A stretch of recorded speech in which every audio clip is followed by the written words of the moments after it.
আসসালামু আলাইকুম। হ্যালো বন্ধুরা, দেখেন কিভাবে আমি বিটরুট দিয়ে সাবান তৈরি করি। প্রথমে বিটরুটটি পেস্ট করে নিতে হবে, এরকম অবস্থা হবে। তারপরে পেস্ট থেকে চেপে নির্যাস বের করে নিতে হবে। এই যে নির্যাসটি বের করে নেওয়া হয়েছে। তারপরে সাবান মোল্ড রেডি করতে হবে এক সাইডে। এই যে গরম পানির ভিতরে এই যে ঢালা হয়েছে সাবান সোপ।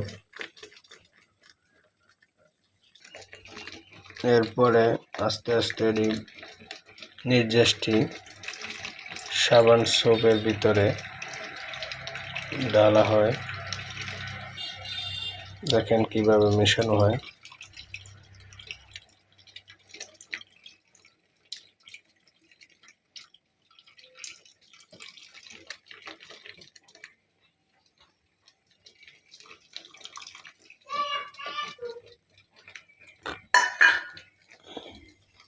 এটা আস্তে আস্তে মেশাতে হবে। সম্পূর্ণ মিশানো হলে সাবান মোল্ডে ঢেলে দিতে হবে।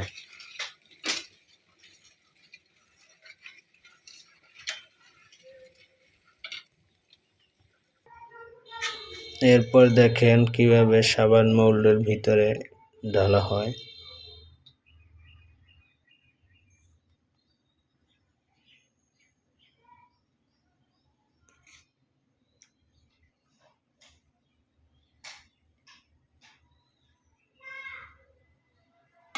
একটা একটা করে আস্তে আস্তে ঢালতে হবে।